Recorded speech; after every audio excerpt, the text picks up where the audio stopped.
Next up, let's talk about what actually happens when that server responds with something. So when I go to Reddit/chickens or /r/chickens, I'll hit enter again. My web browser is sending an HTTP request. It finds its way eventually to Reddit servers. Reddit servers respond with a web page, and then I see the web page here magically. But that's not exactly how it works. Once I send that request and it makes its way to Reddit servers, what happens? Well, Reddit servers don't respond with a complete web page looking like what we see right here. It doesn't look like this web page immediately. Instead, they respond with instructions, or the server responds with instructions with code that my browser can understand and display for me. So the job of my browser is essentially to display or to render content for me, for humans, for human eyes, or if somebody is using a screen reader, for human ears. But to take the code that comes from a server or from some HTTP response and render it in some way, it's kind of like the same kind of idea when I ask for this web page, Reddit/r/chicken/top. I'm sending a request. I get a response that is the instruction for the web page, and then my browser takes those instructions and builds the web page. So what do these instructions actually look like? What are they? Well, on any page, if you are using Chrome, you can right click and go to view page source. You don't need to do this, but it's good to know that you can.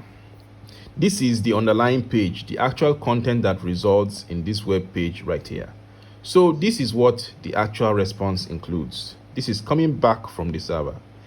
These are the instructions for the web page and then the browser, in this case Chrome. But whatever browser you're using is set up, so it will display it. Its main job is to understand these instructions and turn them into something that makes sense to us as human beings. Assuming you are a human being as well, I think most of you students are. We can understand this web page. So this is turned into this very single web page you look at, whether it's this here or Wikipedia's. All right, click view page source. This is the underlying code, the source for this web page that comes back from Wikipedia servers in this case. And this is what we see once the browser gets its hands on it, once the browser actually renders it. So this code here all consists of HTML, CSS, and JavaScript. Those are the three core technologies that my browser understands and that web pages are made up of. So here is another diagram I spent a little too long making to illustrate this. If we search on Google for anything, in this case, silky chickens, it's a fine breed of chickens. If we search, we hit Google search there. I'm sending an HTTP request, and that request eventually makes its way to Google servers.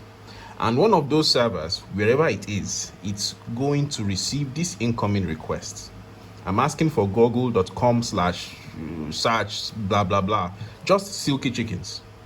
That server has the task of figuring out what I am asking for based off of the incoming request and the URL I'm asking for. It will build me a web page, which in the case of Google takes a lot of work.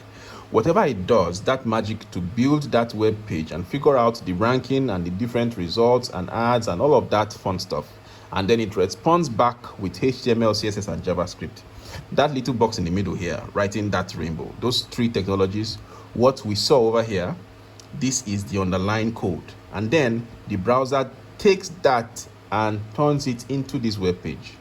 We can see our beautiful silky chickens. They are very, very funny looking chickens, although that one looks like it's being cooked. It's not as funny.